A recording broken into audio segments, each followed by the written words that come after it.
Welcome back to another episode of Life with Your Dog. My name's Panos, and I'll be guiding you through the episode today of something that has been. It bugs me a little bit when I see this in my clients. So I want to really talk about it today and bring awareness to it. It's not a massive big deal, but it can be. It's about how do we get our dog out of the vehicle? What's our protocol getting dogs out of the car? Something that is so overseen, and it can be the reason why your walk goes good or the reason why your walk goes bad. So now, I don't want to date this episode at all, but we're in Sydney and we're in lockdown, so I'm meeting whoever I can up in my local park. And of course, because we're not coming into the house and things like that, dogs are needed to come out of the car. So what I've been telling all my clients is keep your dog in the car when you get here, so don't pull them out straight away. We're going to have a little chat, introduce ourselves, get into it, and then I want to see how you get, I want to show you how to get your dog out of the car for a few reasons. Okay, so this is what normally happens.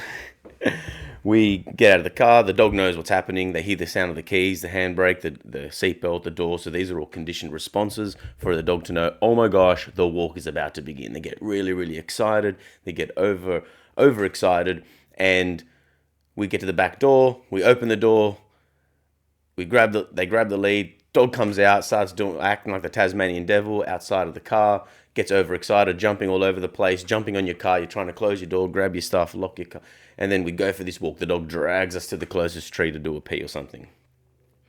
And in and of itself, looking at that, you may not see much of a big deal because you may tell them to stop and sit and then adjust their collar and go for a walk.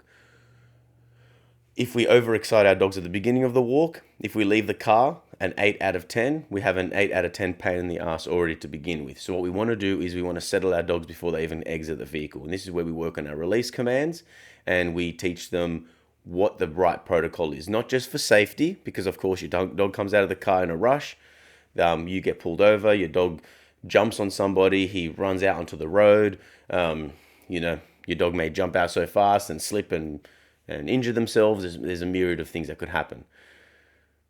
But also we want to look after our ritual, our routine, so that way our dog knows what we want. We need focus from our dogs before we can tell our dogs what to do. So this is what I want you to do. And this is very similar to leaving the house, and I'll get to that in a second. We pull up in the car. First thing that I want you to be mindful of is don't always go to your dog first. As soon as you stop your vehicle and you get out, make sure you got everything ready. Got your keys, got your bag ready, training gear, whatever you got to do. Lock the take your keys out of the ignition. Get all that stuff ready. Get your treat pouch on. Sometimes I would suggest even extending that. Obviously, all the doors are closed. Your dog can't get out of the car, and you wait a little bit. Make that phone call or do something that you've got to do, or even just purposefully wait the 2 or 3 minutes before tending to your dog. We don't want our dog to think straight away when the car door closed, we're going to get them out. Because most of the time when our dogs are in the car, they're immediately going to come out when we stop the vehicle and we get out. However, what happens when you just have him in the car, you want to go down the road to quickly pick something up in the shop, and you jump out of the car, your dog starts freaking out, thinking, I thought we were walking, now we're not walking, why aren't we leaving onto the street, all this different stuff, and then dog starts barking, destroying your car and things like that. And separation distress, they've never been left in the car before, so they don't know how to do it. So practice that in the background. If we want our dog to pay attention, walk on a loose lead and listen to our commands, just like what I said before, I want you to make sure that he's very calm when you approach him. When you open that door, first thing you do, if it's a puppy, you got him on the harness, attach your harness appropriately, have the lead attached, everything's ready to go. We bring your puppy out. There's less rules for puppies, of course, but we bring them out and we close the door. We may tell them to sit, maybe reward them, get a bit of focus before we continue. But again, how you walk your puppy is how you walk your puppy. It's not the same as if we are teaching our dogs like how to loose lead walk. So you got that dog 7 months and over roughly. You get to the back door, you open it, you make sure his collar's in the right position. Do that while he's sitting inside the car. Fix it up, have it all ready to go. Have your pouch on, everything's good. So the only thing you need to do when you're getting your dog out is you tell them to come out. So you say, okay. They come out. Immediately when they get onto the footpath or onto the grass, you tell them to sit. They hold that sit, you close the door. You lock your car, you put your keys in your pocket, you can mark and reward. And that way there, your dog feels, okay, when I come out of the car, if I sit, I get food. He may not naturally want to do that, and he's going to do everything that I explained before and act like the Tasmanian devil, doing whirlwinds all around the place. What you want to do is you practice your technique immediately. As soon as he comes out, you have your collar in the right position so you can encourage him, hey, I need you to sit here. Like I'm making you sit here, and I'm asking you. It'd be nice if you did it for me, but there's no way around it. You have to hold that sit. It's a very basic, easy command. Let's practice this in the most functional way possible. They hold that sit, we close the door, we say okay, and we start our walk. Same thing getting into the car. You don't want to just, when you get to the car and then you open the door and immediately they jump in. What if someone's sitting in the back seat there? What if you don't want them to jump in? What if there's something on the seat there? Like, there's so many reasons why you don't want your dog to just immediately jump into the car. So after your walk, you get to the car, tell him to sit, open the door. When you're good and ready, okay, and your dog jumps into the car.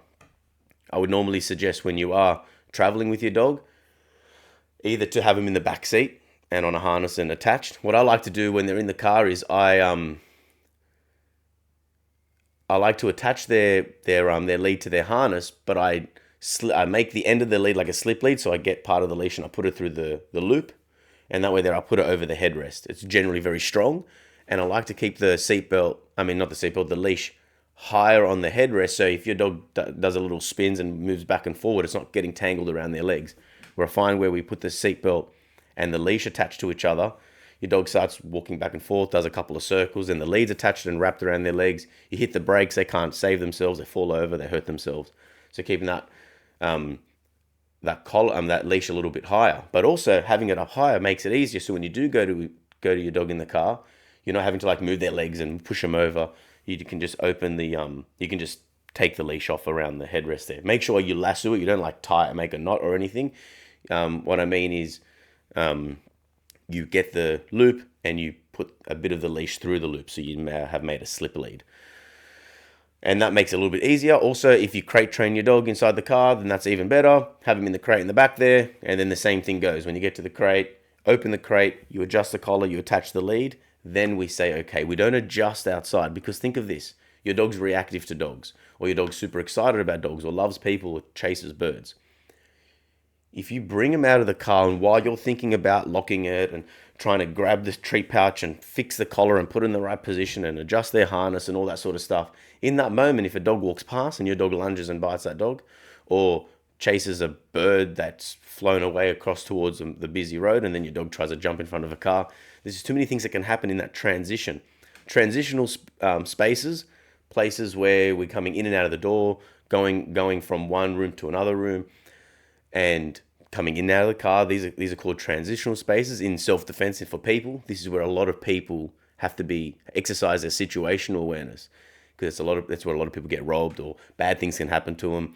And when you do like study, like criminal activity and how people will attack somebody, it happens in that moment because we're less attentive to the space around us, because we're transitioning, coming out of the car, we're thinking about other things. Will that translate into dog training? If you don't know what's happening around you, your dog can react and lunge. So have everything ready to go, always, always, always. Make it a good habit. And that way there one day, when you've practiced this long enough, like with my dogs, I open the door, I don't have to say anything to them. I can grab something, close the door again, I can have it open for 5 minutes. Until I say the word okay, your dog jumps out of the car. We'll do similar things at the front door as well. We tell them to sit, we swing the door open, like leaving the house, etc. We don't want dogs running through doorways, so we always tell them to sit and hold their sit until we release them and we walk through the door together. So having these things in mind are not just, oh, that's convenient, but it becomes ritual, it becomes routine. It's an opportunity for our dog to be at work and thinking about his end of his responsibility, while we look after our responsibility and make sure dogs aren't doing inappropriate things to other people and things like that. So I prefer every single person to listen to this episode in particular, because every single time, it's maybe 9 times out of 10, it always is a frustrating experience. Dogs are jumping out. And if my car's right next to their car, the dog jumps up, jumps on my car because he smells my dog or whatever, scratches my car, jumps on me. People like fall over because their dog pulls them while they're trying to close the door. So control, control, control, and make it part of your everyday life. Hope you've enjoyed the episode. Thank you so much for listening once again. And until next time, have a great day. Keep training your dogs and stay happy, healthy, and strong. Thank you.